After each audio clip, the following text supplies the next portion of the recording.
牛奶嘅真相係啲乜嘢？牛奶係咪好有害呢？牛奶聽講有荷爾蒙又有抗生素喎，究竟啱唔啱人飲啊？大人或者小朋友咧應唔應該咧係飲奶呢？今日咧我會同大家分享下咧牛奶嘅真相嘅。你有冇飲牛奶啊？你每日飲幾多呢？歡迎你喺下邊留言同我分享啊！如果你中意呢個影片嘅話，請你俾個 like 我，同埋請你訂閱營養師媽媽頻道啊！我呢個頻道咧係為大家介紹唔同嘅健康嘅食物啦，同埋0至3嘅營養嘅。各位朋友，大家好，我營養師媽媽 Priscilla。早前咧，我出咗條影片係講關於燕麥嘅真相啦。咁有唔少嘅朋友睇咗咧，咁都留言俾我啦，就係話釋除咗佢唔少嘅疑慮啦。咁呢樣嘢咧，我都覺得好欣慰嘅。咁啊，又有網友咧就同我留言啦，就係話可唔可以講下牛奶啊？因為咧又有另外一條影片出咗咧，就講牛奶嘅騙局嘅。我想講咧就係我拍呢一啲回應嘅影片咧，並唔係想係引起任何嘅爭論啦。我嘅目的咧就係希望咧釋除咧公眾咧嘅一啲嘅疑慮，而唔需要有一啲對食物咧有啲不必要嘅恐懼啊。同埋關於牛奶咧，我亦都好重視小朋友咧，佢哋係需要得到佢哋所需要嘅營養啦。咁所以咧今日咧就同大家分享下牛奶嘅真相嘅。首先我利申啦，我咧就冇收受過咧任何嘅牛奶嘅公司啊嘅商家咧嘅利益嘅。嗱，利申咧呢一個嘅動作咧，其實喺業界啊就係一個好指定嘅動作㗎啦。當你係做一啲嘅 presentation 啊、分享嘅之前啊，都要話俾大家聽，你有冇咧係收受過任何嘅利益㗎？做一啲專業嘅文獻咧，我哋亦都係要講明咧嗰個研究嘅資金嘅來源咧係嚟自邊一度。咁咧係俾呢個聽眾咧就自己咧做一個評估，究竟咧講嘅人咧係咪中立啦？大家真係公道自在人心啦。咁我講呢一個咧係一個指定嘅動作，並唔係要邀請啲廣告商嚟揾我嘅。嗱，其實牛奶咧一向咧都係一個非常之具爭議嘅一個題目嚟嘅，即使營養界咧其實都有好大嘅爭議嘅。今日咧我就最主要咧係想拆解咧牛奶騙局呢條影片咧4大個迷思啦，同埋想重申咧我哋點樣去睇奶呢一個食物咧，應唔應該俾小朋友飲咧？我哋自己應唔應該飲咧？咁今日咧同大家分享嘅牛奶呢樣嘢咁具爭議咧，即使國家與國家之間咧，亦都未必有一個一致嘅立場㗎。我身處加拿大啦，我 Canada Food Guide 啦，加拿大食品指南啦，大家睇到呢一個碟咧，牛奶咧已經係被納入為其中之一種嘅蛋白質嘅食物啦，就係個碟嘅佔1/4嘅啫。個碟旁邊咧就係一杯水嚟嘅，而唔係一杯奶啊。至於美國啦，其實大家睇下佢嘅隻碟又係點樣嘅咧？就係個碟咧旁邊咧寫住 Dairy 牛奶嘅。大家睇到咧，其實個國家嘅立場咧都唔係好一樣嘅。我對牛奶嘅立場咧就係咧偏向加拿大食品指南嘅。牛奶咧並唔係非飲不可嘅，但係鈣質咧就要攝取足夠喎。大家都好清楚我嘅立場啦。牛奶咧只不過係一樣好高鈣嘅食物，係俾大家咧比較容易達到咧鈣質嘅建議攝取量嘅啫。如果咧你喺第啲嘅途徑咧係攞到鈣，你係唔需要一定要飲奶嘅。嗱，我講下咧牛奶騙局咧裏邊嗰4大迷思啦，同大家分析一下。第一就係巴士德消毒法咧，就係會令牛奶咧冇晒營養。咁呢個係咪咧？巴士德消毒法咧講明係一個消毒嘅方法啦，係用嚟係殺菌嘅。咁令牛奶咧係更加安全被飲用嘅。其實市面上咧有一啲嘅芝士咧，好似 soft cheese 啊，佢未必係用一啲嘅消毒咗嘅牛奶去做嘅。咁呢啲嘅芝士咧，某啲嘅人士啊，好似譬如懷孕嘅媽媽啊，都唔建議係食用嘅，因為咧裏邊咧有機會咧係有李斯特菌咁樣樣。咁所以巴士德消毒咧，其實係有佢嗰個嘅功效同埋作用喺度嘅。消毒咗咧就係冇晒營養咧，嗰杯牛奶其實又唔係嘅。巴士德消毒法咧有幾種啦，最常用嘅巴士德消毒法咧，將牛奶咧加熱到咧攝氏72度，大概係15秒到嘅，去消毒嘅。大家想象一下啦，15秒咧，其實咧對營養嘅影響咧係有，但係有限嘅。大部分嘅營養咧都會係保留得到嘅。第二咧就係牛奶咧係有好多嘅荷爾蒙啦，有好多嘅抗生素啦，所以咧就唔適宜飲用嘅。首先講下抗生素先。嗱，抗生素咧，你睇翻係飲邊個國家嘅牛奶啦，其實歐美國家好似譬如加拿大咁樣啦，佢哋養嗰啲牛，如果假設係病咗咧，就要俾藥佢食啦，俾抗生素啦。咁咧農夫嘅做法咧就會將嗰隻牛咧就攞走，就係俾佢食抗生素，直到佢好翻。咁之後咧就要驗下佢嗰啲奶咧有冇抗生素嘅殘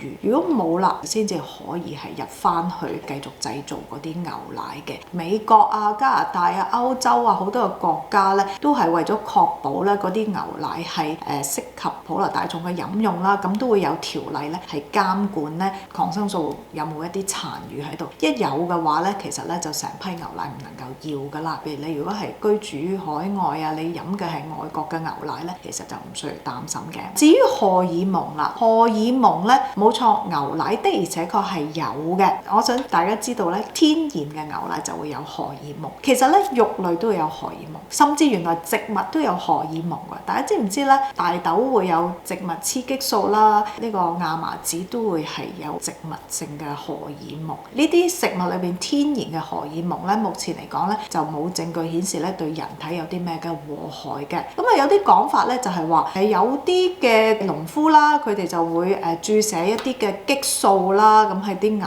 隻嗰度咧就令佢增加嗰個牛奶嘅產量。冇錯嘅，又係睇翻個國家啦。嗱，美國嘅牛奶咧其實係有機會係注射咗呢一啲嘅荷爾蒙嘅。FDA 啦，即係規管咗咧，佢可以注射到幾多？咁咧裏邊咧嗰個嘅含量咧係唔可以超標嘅。咁至於加拿大咧，加拿大牛奶係好出名嘅，因為咧加拿大政府直情係唔俾啲牛農咧係注射呢一啲嘅 growth hormone 嘅生長激素嘅。即使美國人都好中意飲用加拿大嘅牛奶嘅，咁呢樣嘢咧都係非常之好嘅。所以一般嚟講咧，都係要靠國家咧立例同埋啲牛農咧去跟呢一啲嘅例去監管嘅。如果你本身咧會擔心牛奶，不管係天然嘅荷爾蒙啊，或者呢啲打入去嘅一啲嘅激素，你有擔心嘅話咧，你可以考慮咧就係飲用一啲叫做 organic 嘅牛奶啦，係有機嘅牛奶。如果佢係要標籤為 organic 嘅話咧，佢嗰個過程咧就唔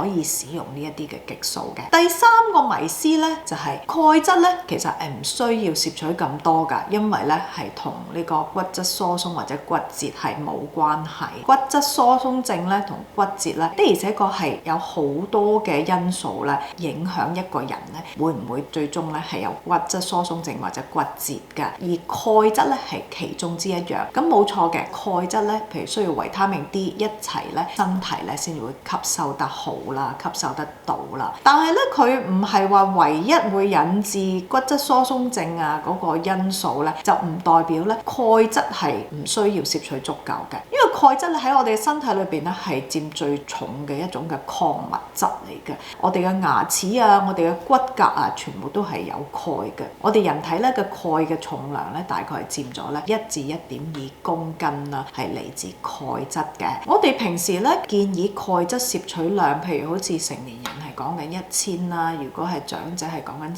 1200啦。咁呢一啲咧數字係點樣嚟咧？就有好多科學家咧，佢會研究咧，你食咁多，其實你身體攝取咁多。咁我哋可以睇下呢一個圖啊。呢個圖咧，大家睇到咧，原來咧你攝取一啲嘅鈣質嘅時候咧，你身體咧普通成年女性啦，可能係攝取到大概係26% 啦。部分攝取到之後咧，先至會入到你個骨嗰度，而個骨嗰度咧又會係流失嘅。譬如青春期嘅少女嚟講咧，咁其實佢個吸收率咧都可能會大啲，係去到40% 啦。咁唔同嘅階段咧，人嘅吸收率咧係會有啲嘅分別嘅。好似譬如產後嘅婦女咧，鈣質攝取咧又會係高一啲嘅，吸收率咧係講緊2成至3成，仲要係有部分咧係會骨咧又會有一種新陳代謝啦。大家睇到就係身體會係用啦，咁亦都會有一啲係會喺骨嗰度流失，佢一路流失過嚟要補充翻一啲嘅，或者唔同嘅階段嗰個數字係點樣嚟呢？其實係按照呢啲嘅考慮咧，俾一個建議嘅。所以咧，我唔會覺得話你鈣質咧，因為佢唔係唯一一個引致骨質疏鬆嘅問題咧，而你唔需要係攝取足夠咯。大家都係要攝取足夠嘅。特別咧，呢個頻道咧都有好多媽媽啊、爸爸啊咁去聽啦。特別係細路仔啊、青少年嘅期間啊，我哋一般好多人講30歲之前啦，大家睇到嗰啲骨咧，仲好似可以儲嗰啲鈣嘅。呢個係一個黃金嘅階段咧，你就好似係儲定啲儲備喺度。因為其實過咗某個年齡之後咧，你個骨嘅代謝咧已經係唔會再可以咧大幅咁樣儲呢啲嘅鈣質落嚟啦。我就喺呢度同家長咧就特別想講，都要關注到咧小朋友咧食鈣質係咪食得夠咯？因為咧儲定多啲儲備咧係俾佢將來咧成年啊、老年之後咧都仍然都會有流失嘅。就算你唔儲到，但係你都一樣係要補翻有足夠嘅鈣，等係補充翻嗰啲嘅流失咯。家長嚟講咧，其實就趁個黃金階段咧，就多啲係俾小朋友咧係攝取足夠嘅鈣嘅。咁呢樣嘢咧係重要，而唔係話好似某啲人咁樣講咧，就係話食唔夠鈣都唔緊要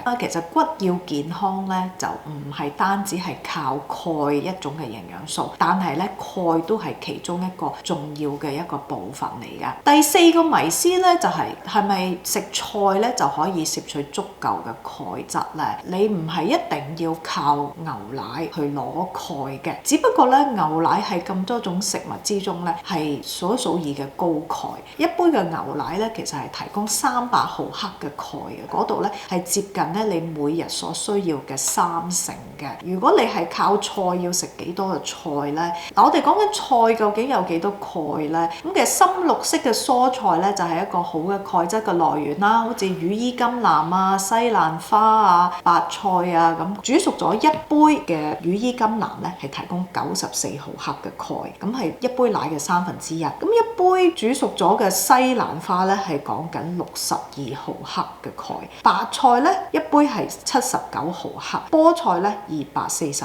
毫克。菠菜好高嘅，菠菜係特別高嘅。就算你咧係有冇飲奶咧，大家都應該係要食多啲呢啲深綠色嘅蔬菜。除咗鈣，佢都有好多第啲嘅營養添啦。如果你作為一個成年人，你每日要1000毫克嘅鈣，唔飲奶嘅話咧，本身咧靠食菜咧，你真係要食好多嘅菜啦，你先至可以足夠啊。所以咧，大人啊同埋小朋友一般嚟講咧，我哋係講緊咧就係每日坐底咧有一杯嘅奶或者奶類嘅取代品。奶類嘅取代品咧，大家可以飲加鈣豆漿啦、加鈣杏仁奶啦，或者加鈣嘅燕麥奶啦。咁呢啲咧都唔係真係奶嚟嘅，但係咧而家一般咧都會係添加咗鈣，大家都要 check 標籤，有少部分未必一定係有鈣加咗嘅。每日咧本身咧有1/3咧係嚟自一杯高鈣嘅飲品咧，其實係重要嘅。另外一啲嘅高鈣嘅來源咧，就好似譬如沙甸魚啊，食埋骨嗰3.75安士咧，就係有300幾毫克嘅鈣嘅，咁係好高嘅。另外就好似係奇亞籽啦，1安士咧就要179毫克嘅鈣啦。咁同埋豆腐啦，咁啊1/4杯一般咧都會有300毫克至400毫克嘅鈣嘅。所以冇錯㗎，鈣質咧唔係一定要牛奶嗰度攝取嘅。大人小朋友咧都考慮到咧，每日咧最好有一杯啦，一啲鈣質嘅來源嘅飲品咧，去取代翻牛奶嘅。如果你選擇係唔飲奶嘅話，咁啊今日嘅分享就到呢一度。如果你想下載一啲嘅健康餐單嘅話咧，歡迎你去下邊說明文嘅鏈接嗰度下載啊！多謝大家收睇，拜拜。